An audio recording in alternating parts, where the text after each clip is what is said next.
शिक्षा सबसे शक्तिशाली हथियार है जिसका प्रयोग आप दुनिया को बदलने के लिए कर सकते हैं। Hey guys, welcome back to my and of course yours YouTube channel learn with Sakshi. I hope you all are very well. So guys, in today's video we are going to learn about vachya. हमारा Hindi grammar का topic है जिसे English में क्या कहते हैं, voice. तो चलिए जल्दी से वीडियो को स्टार्ट करते हैं और इसके बारे में पढ़ते हैं। वाच्य। तो वाच्य का शाब्दिक अर्थ होता है बोलने का विषय। क्या होता है? बोलने का विषय। अतः क्रिया के जिस रूप से यह पता चले कि वह वाक्य में किसके अनुसार प्रयुक्त की गई है, क्रिया के जिस रूप से यह पता चले कि वाक्य में वह किसके अनुसार, यानी कर्ता के अनुसार आई है या कर्म के अनुसार आई है या भाव के अनुसार आई है। ठीक है, अगर हमें ऐसा पता चले तो उसे हम क्या कहेंगे? वाच्य कहेंगे। हिंदी में वाच्य के निम्नलिखित 3 रूप हैं या 3 भेद हैं। पहला कर्तृवाच्य, दूसरा कर्मवाच्य, तीसरा भाववाच्य। ठीक है, अब कर्तृवाच्य को डिटेल में देखते हैं। क्या कहते हैं? कर्तृवाच्य में कर्ता अर्थात क्रिया को करने वाला, क्रिया को करने वाला कर्ता। ठीक है, कर्ता अर्थात क्रिया को करने वाला ही प्रधान होता है और इसमें क्रिया कर्ता के लिंग और वचन के अनुसार प्रयोग की जाती है। उसे हम क्या कहेंगे? कर्तृवाच्य। एग्जाम्पल देखते हैं, जैसे साक्षी पढ़ाती है, पक्षी आकाश में उड़ते हैं। ठीक है, अब उपर्युक्त वाक्य में साक्षी व पक्षी कर्ता है। ठीक है, ये कौन है? कर्ता। साक्षी और पक्षी कौन है? कर्ता।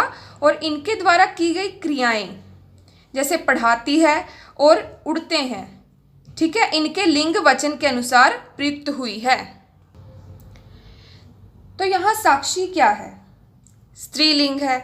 और पढ़ाती है यानी कर्ता के अनुसार ही क्रिया जो यहाँ पर प्रयुक्त हुई है। कर्ता क्या है? यहाँ पर साक्षी है जो स्त्रीलिंग है, और पढ़ाती है यहाँ पर क्रिया क्या है? वो भी स्त्रीलिंग है। ठीक है, तो यहाँ इनके लिंग वचन के अनुसार यहाँ क्रियाएं प्रयुक्त हुई हैं। तो ये था हमारा कर्तृवाच्य। आगे बढ़ते हैं।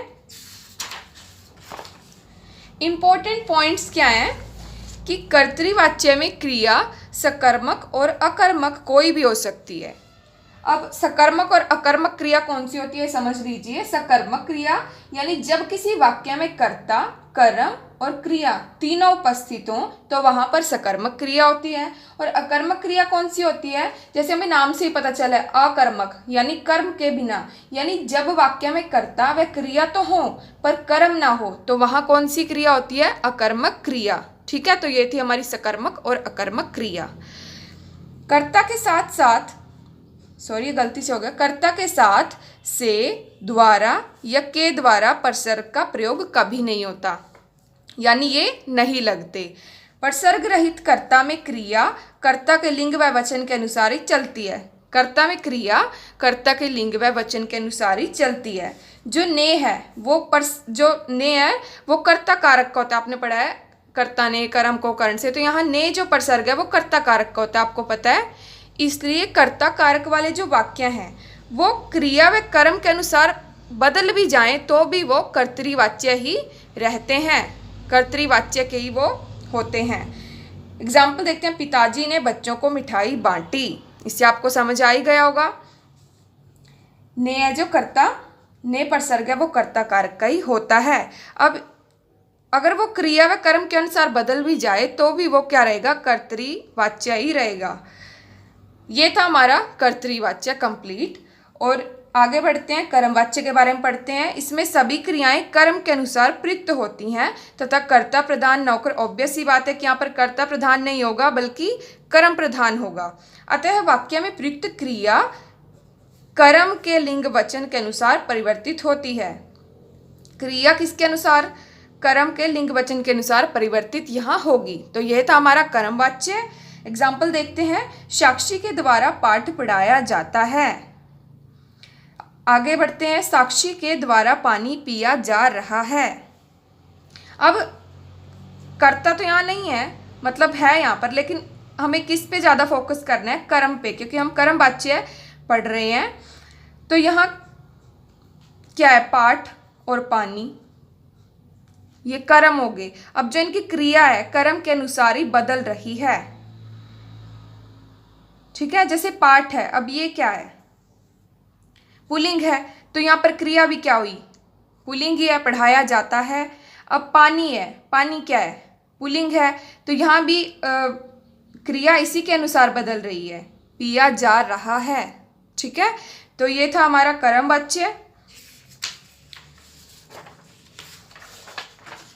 इंपॉर्टेंट पॉइंट्स इसमें क्या रहेंगे कि कर्म वाच्य केवल सकर्मक क्रिया से ही बनते हैं। अब ऐसा क्यों है, क्योंकि इसमें कर्म प्रधान होता है। अगर अकर्मक क्रिया होगी तो अकर्मक क्रिया में तो भाई कर्म होता ही नहीं है, उसे इसलिए कर्मक कहते हैं, इसलिए यहाँ केवल सकर्मक क्रिया ही यूज होगी, ठीक है। कर्म वाच्य में कर्ता का होना अनिवार्य नहीं है, परंतु हमें पता है कि कर्ता के बिना क्रिया नहीं होती या नहीं हो सकती, अतः कई बार कर्ता अप्रत्यक्ष रूप से हो सकता है।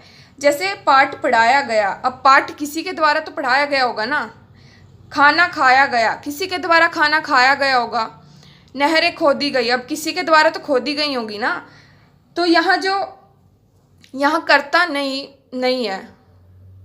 कर्ता कैसे है, यहाँ पर कर्ता अप्रत्यक्ष रूप से हमारे सामने आया है। अब क्रियाएं तो हो रही हैं लेकिन कर्ता जो है वो हमारे सामने अप्रत्यक्ष रूप से यहाँ आया है, ठीक है। इसमें कर्ता के महत्व को कम करने के लिए, कर्म वाच्य में कर्ता के महत्व को कम करने के लिए से द्वारा या के द्वारा प्रसर्ग का प्रयोग किया जाता है। ये इसमें लगाए जाते हैं से द्वारा या के द्वारा, ठीक है। ये कंप्लीट था हमारा कर्म वाच्य। अब भाव वाच्य, इसमें कर्ता कर्म की अपेक्षा भाव प्रधान होता है। ऑब्वियस सी बात है, भाव वाच्य तो यहाँ भाव प्रधान होता है, यहाँ क्रिया भाव के अनुसार परिवर्तित होती है, ठीक है। जैसे राधा से उठा नहीं जाता है, राधा से हंसा जाता है, या मुझसे खाया नहीं जाता। अब यहाँ क्रिया है वो भाव के अनुसार परिवर्तित हो रही है। अब इंपॉर्टेंट पॉइंट्स क्या रहेंगे कि भाव वाच्य में क्रिया सदैव अन्य पुरुष, पुल्लिंग तथा एक वचन में होती है, और यहाँ कर्ता के महत्व को कम करने के लिए से के द्वारा या प्रसर्ग का प्रयोग किया जाता है। जैसे ऊपर था कर्म वाच्य, कर्म वाच्य में भी ऐसे था ना। तो ये थे हमारे, हमने डिटेल में पढ़ लिया कि कर्तृवाच्य क्या होता है, कर्म वाच्य क्या होता है, भाव वाच्य क्या होता है, ये तो पढ़ लिया कि कैसे कैसे आपको समझना है, ठीक है। अब सबसे जरूरी जो है इसके अंदर वो है वाच्य परिवर्तन। यही आपसे पेपर में पूछा जाता है कि कर्तृवाच्य से कर्म वाच्य में इसे बदलिए, ठीक है, ये सबसे जरूरी है। पहला देखते हैं कर्तृवाच्य से कर्म वाच्य बनाना। अब कर्ता के साथ से या के द्वारा प्रसर्ग का प्रयोग किया जाता है, यानी जब हम कर्तृवाच्य से कर्म वाच्य बना रहे हैं तब। अब कर्म के साथ कोई प्रसर्ग हो यानी से के द्वारा हो तो वह हटा दिया जाता है और मुख्य क्रिया का रूप सामान्य भूतकाल के रूप में बदल दिया जाता है। वो आगे आपको एग्जाम्पल में पता चल जाएगा। क्रिया की धातु में या ता जोड़ दिया जाता है तथा जो जा है धातु उसका जो का कर्म के लिंग जो जा है, जा धातु का कर्म के लिंग वचन के अनुसार प्रयोग किया जाता है। उदाहरण देखते हैं, जैसे कर्तृवाच्य है, साक्षी ने लेख लिखा, ठीक है। अब कर्म वाच्य में कैसे बदला, कर्ता के साथ हमने क्या लगा दिया, साक्षी के द्वारा लेख लिखा गया। अब यहाँ क्या था, मुख्य क्रिया का सामान्य भूतकाल में हमने कर दिया कि साक्षी के द्वारा लेख लिखा गया। अब सेकंड है, पुलिस चोर को पकड़ती है। अब यहाँ क्या लगाया हमने कर्ता के साथ, पुलिस के द्वारा चोर को पकड़ा जाता है, ठीक है। जैसे यहाँ ता आ गया, ऊपर बताया था मैंने, या आ गया, क्रिया की धातु में या ता जोड़ दिया जाता है, ठीक है। तो ये था हमारा कर्तृवाच्य से कर्मवाच्य में बदलना। अब सेकंड है कर्तृवाच्य से भाववाच्य बनाना। अब यहाँ जब हम कर्तृवाच्य से भाववाच्य बनाते हैं तो कर्ता के साथ से या के द्वारा प्रसर्ग का प्रयोग किया जाता है और जो जाना है, जाना क्रिया का रूप जोड़ा जाता है। क्रिया पुल्लिंग, अन्य पुरुष व एक वचन में ही रहती है, ठीक है। अब उदाहरण देख लेते हैं। कर्तृवाच्य में क्या था, जैसे मैं खाती हूँ। अब भाववाच्य बनाया, मुझसे खाया जाता है, ठीक है। यहाँ पर से का यूज किया हमने। कुत्ते भौंकते हैं, कुत्तों से भौंका जाता है, ठीक है, तो ये था हमारा कर्तृवाच्य से भाववाच्य में बनाना। आगे थर्ड है कर्मवाच्य से कर्तृवाच्य बनाना। जब हम कर्मवाच्य से कर्तृवाच्य बनाते हैं तो कर्ता के साथ लगे से या के द्वारा हटा दिए जाते हैं। अब जब कर्मवाच्य का कोई वाक्य होता है तो उसमें लगा होता है ना से या के द्वारा, जब हम कर्तृवाच्य में उसको बनाते हैं तो ये हटा दिए जाते हैं, और जा या जाना जो रंजक क्रिया है वो हटा दी जाती है। कैसे, उदाहरण देखते हैं। कर्मवाच्य राधा से गीत गाया गया। अब सिंपल कर्तृवाच्य में क्या हमने, राधा ने गीत गाया। अब यहाँ पर जो से था, अब जब कर्तृवाच्य में हमने से वाक्य को बदला कर्मवाच्य से, तो यहाँ जो से है वो हटा दिया गया है, सिंपल बन गया राधा ने गीत गाया। ठीक है, हमारे द्वारा फिल्म देखी गई। अब यहाँ द्वारा था, अब जब कर्मवाच्य से कर्तृवाच्य में बदला हमने तो यहाँ द्वारा हट गया, हमने फिल्म देखी, सिंपल बन गया हमने फिल्म देखी। तो ये था भाई वाच्य परिवर्तन, कैसे हम वाच्य परिवर्तन कर सकते हैं। पेपर में भी आपसे यही पूछा जाता है कि कर्तृवाच्य से भाववाच्य में से बदलिए या कर्तृवाच्य से कर्मवाच्य बनाइए इसे। ठीक है, ये था मेरा तरीका आपको वाच्य के बारे में बताने का। I hope guys you will clearly understand this. और अगर आपको वीडियो पसंद आई है तो प्लीज़ लाइक शेयर और सब्सक्राइब ज़रूर कर दीजिएगा। Thanks for watching and take care of your self.